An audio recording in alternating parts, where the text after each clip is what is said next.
누가복음 17장 7절에서 10절까지 말씀입니다.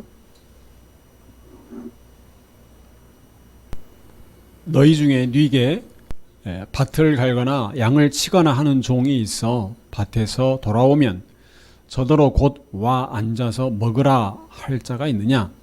도리어 저더러 내 먹을 것을 예비하고 띠를 띠고 나의 먹고 마시는 동안에 수종 들고 너는 그 후에 먹고 마시라 하지 않겠느냐? 명한 대로 하였다고 종에게 살해하겠느냐?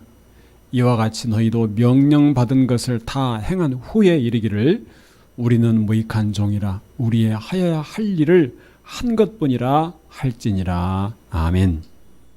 기도하겠습니다. 고맙고 은혜로우신 아버지 감사합니다. 오늘도 우리가 하나님의 말씀을 듣기 위해 이 시간 하나님 앞에 기도합니다. 하나님께서 말씀하여 주셔서 우리의 심령에 채워주시고 이 귀한 말씀을 깨닫게 하시며 이 말씀 속에 있는 하나님의 뜻을 온전히 분별케 하여 주시옵소서. 우리의 모든 잘못과 죄악들을 깨닫게 하시고 하나님 말씀에 따라 고치고 하나님 말씀에 순종하는 결심이 있게 하여 주시옵소서. 우리 삶이 귀한 열매로 나타나도록 함께 하여 주옵소서. 예수 그리스도의 이름으로 기도하옵나이다. 아멘.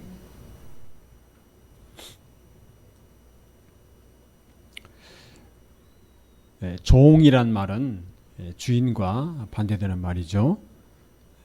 주인은 자기의 뜻대로 하지만 종은 자신의 뜻대로 하지 않습니다. 세계 인류 역사를 보면 노예제도, 종의 제도가 오랫동안 있었던 것을 알 수 있습니다. 전쟁에서 승패가 갈라져서 전쟁에서 지면 진 쪽의 사람들이 포로로 끌려가서 이긴 쪽의 종이 되는 경우가 참 많았습니다. 우리나라도 그런 일을 많이 겪었고 또 세계 역사를 보아도 성경에서도 그런 일들이 많이 기록되어 있는 것을 볼 수 있습니다. 그래서 우리 역사를 보면 노예제도가 대표적으로 미국에서 노예제도가 폐지된 지를 보면 지금으로부터 200년도 되지 않았습니다. 그 몇천 년 역사 가운데 미국에서 1863년에 링컨이 노예 해방을 선언했지만 계속해서 남북전쟁이 일어났고 1865년 6월 19일이 되어서야 노예제도를 종식된 것을 공식적으로 승인을 합니다. 그만큼 이 제도를 없애기가 쉽지 않았다는 것입니다. 이 역사적으로 그래서 우리 사람들은 종과 주인의 이 개념이 익숙합니다. 주인이 명령을 하고 종은 그 주인의 명령을 행하는 관계에 있습니다. 그래서 성경에도 이 주인과 종의 관계를 통해서 나타내는 다양한 말씀들이 있습니다. 우리가 정치적으로 지금은 노예제도가 폐지가 되고 누구나 동등한 권리를 가진 사회가 되었다고 하지만 여전히 주인과 종의 관계의 흔적들이 다 여러 다양한 모습으로 남아 있습니다. 지금은 자기의 필요에 의해서 돈을 벌기 위해서 어떤 계약을 통해서 일에 있어서 명령을 하는 쪽이 있고 그 명령을 행하는 쪽이 아직도 남아 있습니다. 스스로 종 아닌 종으로서 무슨 가정부나 도움이나 이런 여러 가지 모습으로 또 섬기고 봉사하는 그런 형태의 직업도 있습니다. 그러면 오늘 본문에서 종의 개념은 무엇인가 우리가 생각을 해볼 필요가 있습니다. 오늘 본문의 분위기를 보면 좀 냉정한 분위기입니다. 좀 야속하다 할 만큼 주님께서 그러한 분위기에서 말씀하셨습니다. 그러나 이 말씀을 통해서 우리가 주님을 따르는 삶을 살아갈 때 우리가 반드시 기억하고 명심해야 될 그러한 귀한 가르침이 있습니다. 첫째는 종이란 어떤 존재인가 하는 것이고 두 번째는 종이 무슨 일을 하도록 그 일을 부여받았는가 또 세 번째는 종은 일을 하고 나서 어떤 자세를 가져야 되는가 이 세 가지에 대한 것으로 살펴볼 수가 있습니다. 첫째로 종이란 어떤 존재인가 주인을 위해 사는 존재라는 것입니다. 오늘 말씀 7절에서 8절 말씀을 보면 너희 중에 네게 밭을 갈거나 양을 치거나 하는 종이 있어 밭에서 돌아오면 저더러 곧 와 앉아서 먹으라 할 자가 있느냐? 도리어 저더러 내 먹을 것을 예비하고 띠를 띠고 나의 먹고 마시는 동안에 수종 들고 너는 그 후에 먹고 마시라 하지 않겠느냐? 종은 주인의 소유인 주인의 밭에서 일을 합니다. 곡식을 심고 파종도 하고 또 잡초가 생기면 가서 잡초도 뽑고 물을 주기도 하고 벌레도 제거하고 또 관리도 해줍니다. 곡식을 또 수확하기도 합니다. 주인의 소유된 그 밭에서 또는 논에서 일을 합니다. 그리고 주인의 가축을 돌봅니다. 양이나 소를 먹이고 관리합니다. 그리고 집에 오면 또 집에서도 주인을 위해서 일하고 섬깁니다. 주인의 먹을 것을 준비하고 여러 필요한 일들을 합니다. 주인의 식사가 끝나면 그 후에 종이 식사를 할 수 있습니다. 그래서 이 종이란 어떤 존재인가 보면 항상 주인의 필요를 먼저 채우는 것이 중요합니다. 주인을 위해서 사는 존재라는 것입니다. 그렇다면 성경적으로 우리는 어떤 종인가 하는 것입니다. 성경에서 종종 우리를 종으로 표현을 하고 있습니다. 우리는 어떤 종인가 하는 것입니다. 우리를 가리켜서 성경에서 종이라 할 때 그 말이 썩 내키지가 않는 그런 말인 것은 사실입니다. 성도를 가리켜서 종이라고 표현을 합니다. 가장 쉬운 예로 우리가 예수님을 주님으로 부릅니다. 예수님 영접한다 하는 것은 예수님을 주인으로 모시는 것입니다. 내가 예수님의 종으로 살겠다는 그 다짐과 고백이 예수님을 영접하는 고백입니다. 내 생명, 내 삶의 주인으로 예수님을 인정하는 것입니다. 이제 내 생명과 내 삶이 더 이상 나의 것이 아니다라는 것을 의미합니다. 즉 내가 예수님의 종이라는 것을 받아들이고 인정하는 그 결단이 예수님 믿는 결단입니다. 예수님 영접하셨으면 다 그 결단과 고백을 하신 것입니다.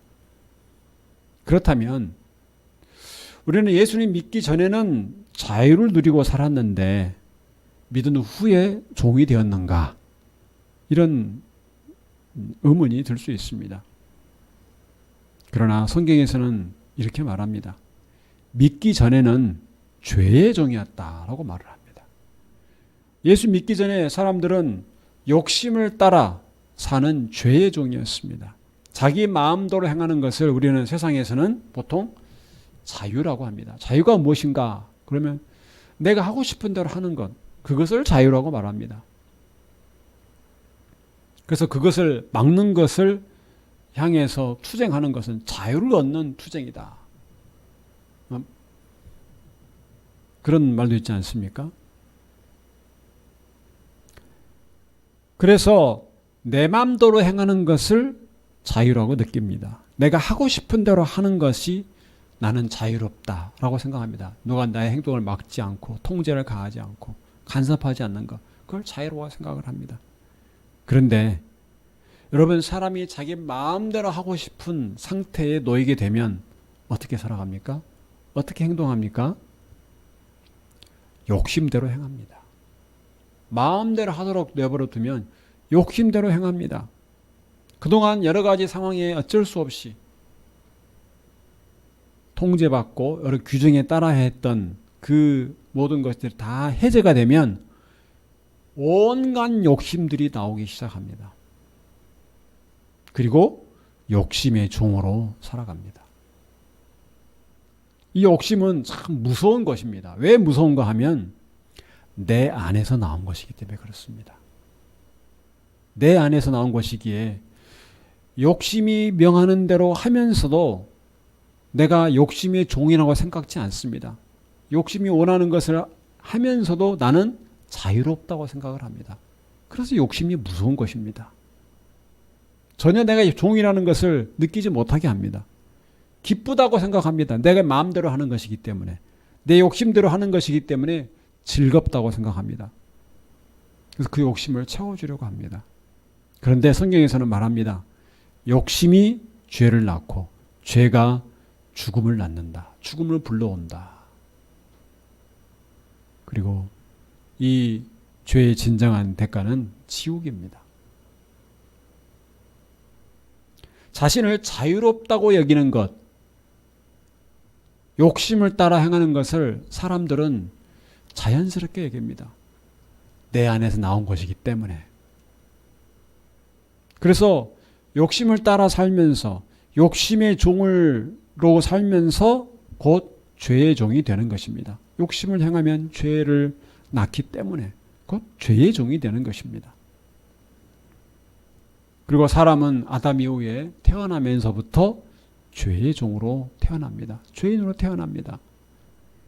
그래서 죄에 매여서 죄를 짓지 않을 수 없는 상태가 됩니다. 죄인이기 때문에 죄를 짓는 것입니다. 행하고 말하고 사는 것이 다 죄입니다. 하나님을 부인하고 하나님과 상관없이 살아가는 모든 것이 사실은 죄인 것입니다. 그래서 예수님을 믿고 예수님을 주인으로 영접한다는 것은 죄의 종에서 벗어나는 것을 의미하는 것입니다. 그리고 성경에서 이것을 가리켜서 죄에 대해서 죽었다 이렇게 말씀합니다. 로마서 6장 2절에서 3절 말씀을 보면 그럴 수 없느니라. 죄에 대하여 죽은 우리가 어찌 그 가운데 더 살리요. 무릇 그리스도 예수와 합하여 세례를 받은 우리는 그의 죽으심과 합하여 세례받은 줄을 알지 못하느뇨. 예수님을 주인으로 모신다는 것은 예수님과 합하여 세례를 받는 것인데 그것은 곧 죄에 대해서 죽은 것을 의미한다. 이렇게 설명하고 있습니다. 아주 중요한 복음의 원리입니다. 그래서 예수 믿는다는 것은 뭐냐면 더 이상 죄의 종이 아니라는 것입니다. 그것을 예수님 안에서 자유를 누린다라고 표현을 합니다. 그런데 그것으로 끝나지 않습니다. 예수님과 함께 죽은 것뿐 아니라 함께 살아난다고 또한 로마서 6장에 언급합니다. 예수님은 이 죽음의 권세, 사망 권세를 이기셨습니다. 예수님과 합하여 연합되어 예수님 안에 거하게 된 성도는 예수님과 함께 죽음을 이긴 것입니다. 예수님 안에서 새 생명을 가지게 되는데 그 생명이라는 것은 부활의 생명을 의미합니다. 영생을 의미한다는 것입니다. 예수님 믿음으로 우리 안에 영생이 주어졌습니다. 이 부활하신 주님과 하나가 되어서 이제는 우리는 부활 생명을 누리게 된 것입니다. 예수님 안에서 예수를 믿음으로 영생을 누리게 되는 것을 의미합니다. 이것이 우리가 이 세상에서 죽을 것 같은 괴롭고 어려운 상황에 직면하면서도 계속해서 쉬지 않고 끝까지 고백하고 확인해야 되는 부활 신앙인 것입니다. 끝까지 이것을 확인해야 됩니다. 그러면 이 부활 신앙을 가지고 사는 것, 부활 생명을 누리고 산다는 것이 과연 무엇을 의미할까요? 로마서 6장 17절에서 18절 말씀을 보면 우리 같이 한번 읽겠습니다. 하나님께 감사하리로다. 너희가 본래 죄의 종이더니 너희에게 전하여 준 바 교훈의 본을 마음으로 순종하여 죄에게서 해방되어 의에게 종이 되었느니라. 죄의 종이었다가 이제는 죄에서 자유를 얻어서 의의 종이 된다는 것입니다. 이것이 부활 생명을 누리고 사는 것입니다. 의의 종으로 사는 것. 계속해서 로마서 6장 22절을 말합니다. 그러나 이제는 너희가 죄에게서 해방되고 하나님께 종이 되어 거룩함에 이르는 열매를 얻었으니 이 마지막은 영생이라. 죄의 종에서 벗어나서 하나님의 종이 되었다고 말합니다. 그래서 성경에서 가르쳐주는 진정한 자유는 무엇인가? 내 마음대로 사는 것이 아닙니다. 내 마음대로 하고 싶은 대로 하는 것이 아닙니다. 이 길거리 가다가 또는 어떤 상가, 지하상가 나갈 때 보면은 자주 그런 말이 보입니다. 우리 하고 싶은 대로 하고 살아요. 손톱도 손질하고 뭐 또 피어싱도 하고 문신도 하고 하고 싶은 거 다 하라는 거예요. 그 말은 결국 뭔가 하면 성경에 의하면 욕심의 종이 되어 살라는 말이라는 뜻입니다. 그것은 진정한 자유가 아닙니다. 진정한 자유는 무엇인가? 욕심과 죄에 매여 살던 것에서 벗어나서 하나님의 종으로서 하나님 말씀대로 사는 삶을 의미합니다. 하나님의 종이라는 것은 하나님 말씀대로 산다는 의미입니다. 그것이 하나님의 종이라는 뜻입니다. 그리고 그 마지막은 영생이다. 이렇게 표현을 하고 있습니다. 그래서 예수 믿는 성도야말로 진정한 자유를 얻은 종입니다. 죄에게서 벗어난. 생명을 주신 하나님을 위하여 사는 종이 진정한 자유를 얻은 종입니다. 여러분의 그 하루, 여러분의 시간, 여러분의 생명은 하나님께서 주신 것입니다. 우리가 세상에서는 남의 가진 것, 남의 소유를 강탈하면 강도고 훔치면 도둑이라고 합니다. 그렇죠? 여러분이 지금 생명을 가지고 살아 있습니다. 살아갑니다. 그런데 여러분의 생명은 여러분의 것이 아닙니다. 여러분이 처음부터 소유하고 있었던 것이 아닙니다. 그런데 여러분 소유가 아닌데도 불구하고 여러분이 그 생명을 가지고 여러분 마음대로 살겠다. 내가 원하는 대로 살겠다. 그것은 여러분의 생명의 소유주이신 주인이신 하나님의 것을 훔치는 것이고 도적질하는 것입니다. 마치 종이 주인의 양을 돌보고 먹이면서 그 양을 자기 양이라고 주장하는 것과 같습니다. 자기 마음대로 그 양을 몰고 또 마음대로 양을 잡아먹기로 자기 마음대로 하는 것, 잘못된 것이죠. 여러분이 죄의 종에서 벗어나서 하나님의 종으로 산다는 것은 사실은 하나님의 것을 하나님께 돌려드리는 것입니다.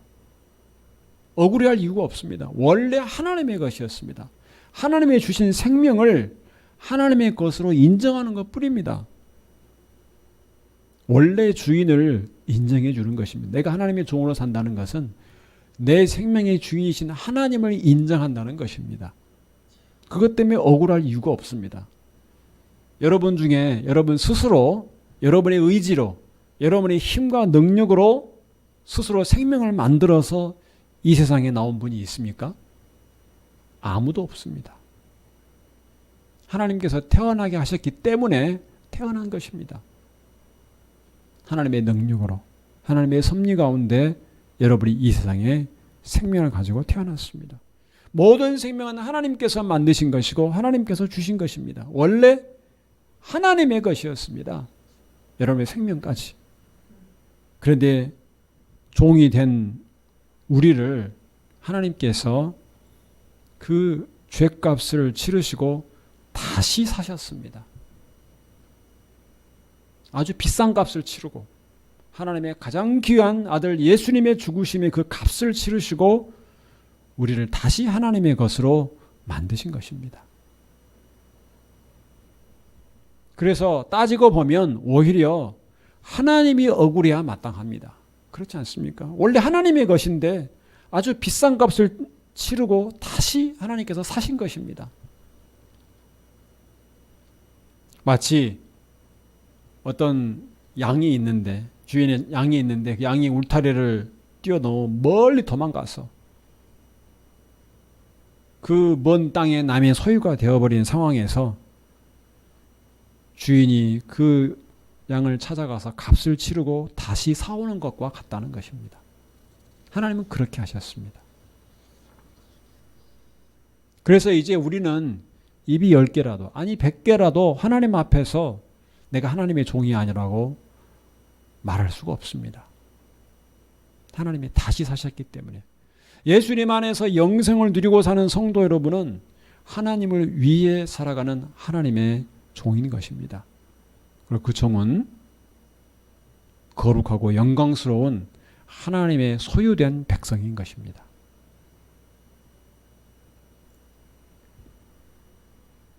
하나님의 뜻을 알기를 힘쓰고 하나님의 뜻에 순종하며 살아가는 종인 것입니다. 주인이 아주 악랄하고 무자비하고 그러면 그 종이 얼마나 비참한 삶을 삽니까? 그러나 우리의 주인 되신 하나님은 지극히 높으시고 사랑과 은혜가 많으시고 공의로우시고 자비와 긍휼이 풍성하신 하나님이십니다. 그리고 우리를 자녀로까지 삼아주신 분입니다. 얼마나 복되고 귀한 영광스러운 존재인지 알 수 없습니다. 감사해야 됩니다. 오늘 본문에서 두 번째는 주인이 명한 것을 종이 한다는 것입니다. 종은 주인이 명한 대로 해야 합니다. 오늘 보면 10절 말씀을 보면 이와 같이 너희도 명령받은 것을 다 행한 후에 라고 했습니다. 하나님께서 주신 생명으로 하나님을 위해 사는 것은 당연한 것입니다. 종은 주인의 뜻을 알고 주인의 명령을 행하는 자입니다. 우리의 주인이신 성자 하나님, 예수님께서 하나님 나라를 위해 살라고 우리에게 명령을 주셨습니다. 너희는 먼저 그의 나라와 그의 의를 구하라 말씀하셨습니다. 주님이, 우리의 주인 되신 주님께서 우리에게 명령을 주셨습니다. 이것이 우리의 사명입니다. 이 명령대로 살아야 됩니다. 성도는 하나님의 나라를 위해서 하나님의 뜻이 이루어지도록 힘써야 합니다. 그것이 우리의 할 일입니다. 그런데 우리 성도들이 이 세상에서 살아남기만을 목적으로 삼고 애쓰고 살아간다는 것은 종이 주인의 명령과 상관없이 엉뚱하게 사는 것이죠. 자기 마음대로 사는 것이죠. 그래서 먹고 마시고 생계 유지를 위해 산다는 것은 하나님의 뜻에 합당하지 않습니다. 주님께서는 이미 필요한 것을 하나님께서 주실 것이라고 약속하셨습니다. 그래서 그것을 목적으로 살아서는 안 됩니다. 하나님께서 들판에 풀과 꽃을 자라게 하십니다. 꽃에게 생명을 주신 것은 그 아름다운 꽃을 피우도록 하기 위한 것입니다. 만약에 꽃이 생각하기를 내가 어떻게 살아남을까, 오래도록 살아남을까 생각하면서 힘을 아끼면서 꽃을 피우는 것을 주저한다면 하나님께서 그 꽃을 살려둘 이유가 없습니다.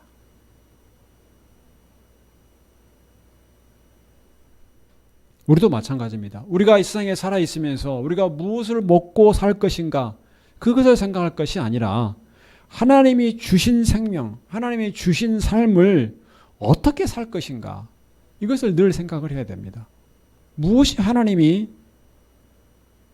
우리를 향하신 뜻인가 그것을 가장 생각을 많이 해야 됩니다. 여러분에게 하루를 주신 목적, 하나님의 뜻에 맞게 살아야 하는 것입니다. 그래서 하나님의 뜻을 알기를 가장 먼저 힘써야 됩니다. 무엇을 하든지 하나님의 영광을 위해서 살아야 하는 것입니다. 이 세상은 자기 욕심대로 자기 뜻대로 살아가기를 힘쓰지만 사도 바울이 말했습니다.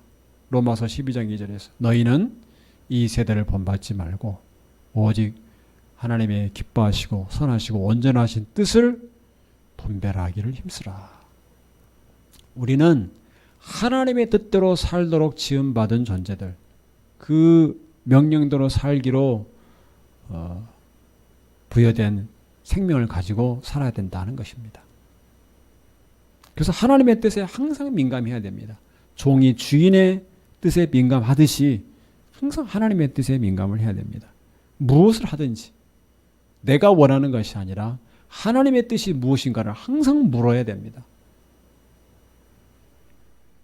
하나님께서 예수님 안에서 우리를 다시 그의 소유로 삼으신 이유에 대해서 베드로는 이렇게 말합니다. 베드로전서 2장 9절 우리가 잘 아는 말씀이죠. 우리 한번 같이 읽겠습니다. 오직 너희는 택하신 족속이요 왕같은 제사장들이요 거룩한 나라요 그의 소유된 백성이니 이는 너희를 어두운 데서 불러내어 그의 기이한 빛에 들어가게 하신 자의 아름다운 덕을 선전하게 하려 하심이라. 우리를 다시 하나님의 소유로 삼으신 이유에 대해서 말씀하고 있습니다. 우리가 죄의 종에서 벗어나 하나님의 종이 되어서 받은 사명은 하나님이 어떤 분인가 그것을 온 세상에 알리고 드러내고 전파하는 것입니다.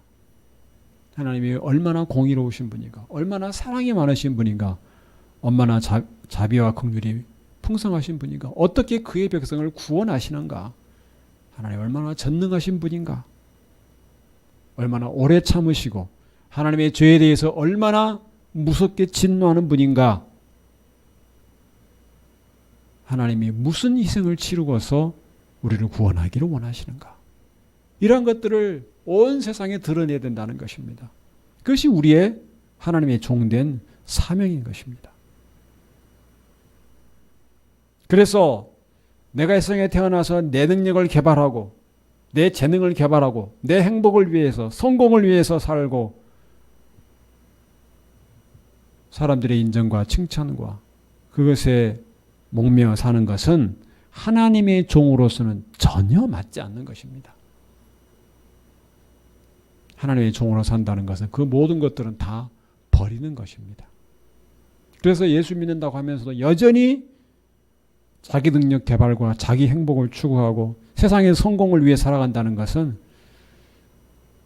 잘못 생각하고 있는 것입니다. 하나님의 종으로서 전혀 합당하지 않은 것입니다. 여러분이 아침에 눈을 뜨고 살아가면서 행하는 것과 말하는 것과 이 모든 것들이 과연 하나님의 나라를 위해서 하나님의 뜻을 위해서 사는 종으로서 합당한 것인가 늘 생각해 보시기 바랍니다. 하나님의 것을 가지고 여러분 마음대로 여러분 욕심에 따라 행하는 것은 아닌가? 여러분 살펴보셔야 됩니다. 하나님의 것을 가지고 여러분 마음대로 행하는 것이 하나님의 것을 도적질하는 것은 아닌가? 돌아봐야 됩니다. 여러분이 하나님이 주신 시간을 여러분 마음대로 사용하면 하나님의 것을 도적질하는 것입니다. 하나님을 위해 사용하지 않는다면 여러분의 시간과 돈과 생명은 하나님께서 여러분에게 맡겨주신 것입니다. 하나님께서 다시 회수하고 찾으실 때가 있습니다. 내가 준 것으로 너는 무엇을 하였느냐? 여러분 어떻게 대답하시겠습니까? 지나가는 세월은 그렇다 치고 지금 여러분에게 주어진 오늘 하루, 여러분에게 주어지는 매일 하루하루를 하나님 앞에서 새로운 마음으로 바라보시기 바랍니다. 내가 하나님이 주신 것을 가지고 어떻게 살 것인가를 늘 고민하시고 생각하시기 바랍니다.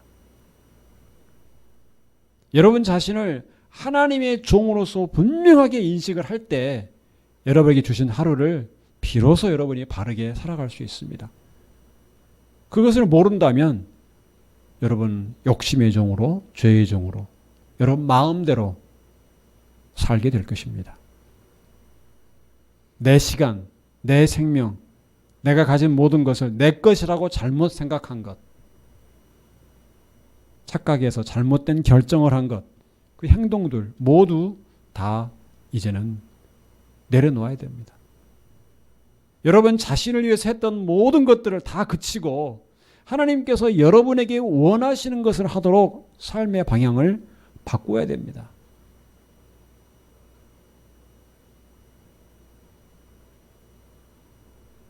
하나님이 지금 여러분에게 오늘 말씀을 통해서 묻고 있는 것입니다. 내가 준 것으로 너는 어떻게 살 것이냐?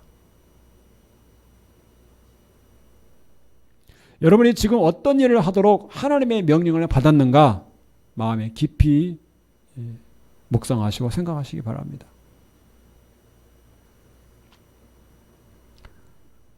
오늘 본문에서 세 번째로 배울 수 있는 것은 충성된 종의 자세를 가져야 한다는 것입니다.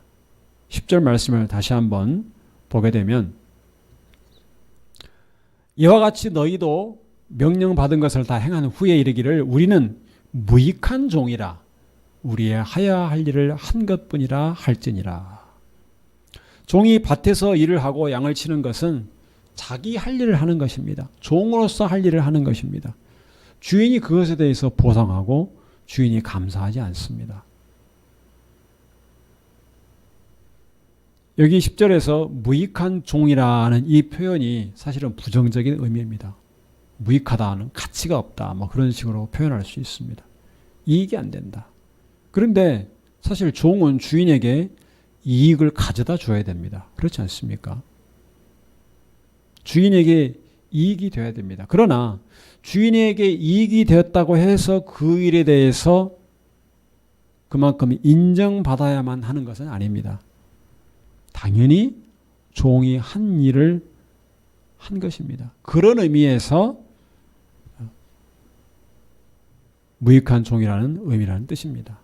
그래서 주인이 감사하거나 살해하지 않습니다. 종이 한 것에 대해서, 마땅히 한 것에 대해서 칭찬하거나 높임받는 것은 기대해서는 안 된다는 것입니다. 주인이 그렇게 할 수는 있죠. 수고했다. 그러나 종은 기본적으로 자기의 할 일을 한 것뿐이라는 자세를 가지고 있어야 된다는 것입니다. 이 종이 자신의 그 존재, 자기의 위치를 잊어버리면 안 됩니다.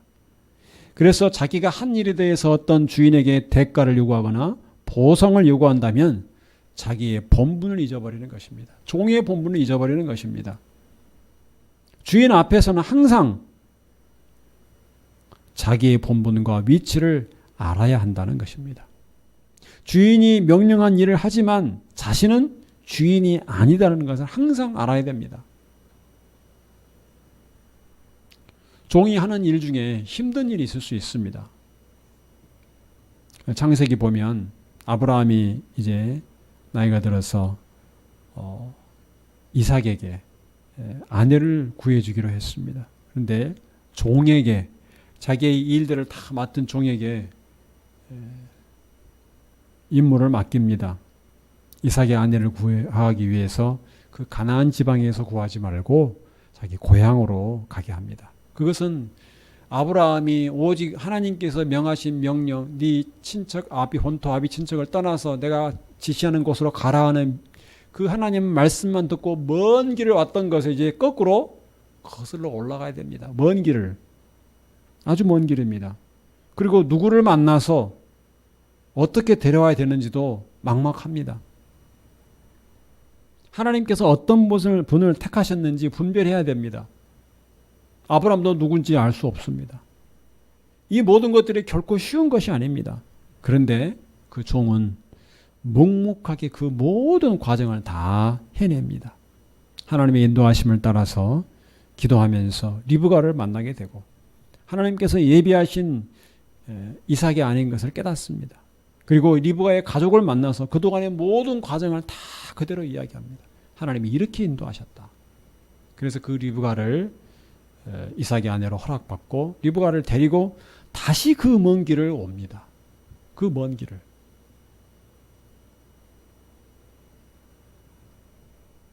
자기에게 부여된 사명을 끝까지 감당을 합니다. 끝까지. 이 충성된 종으로서의 본을 보여줍니다. 그는 하여야 할 일을 한 것뿐입니다.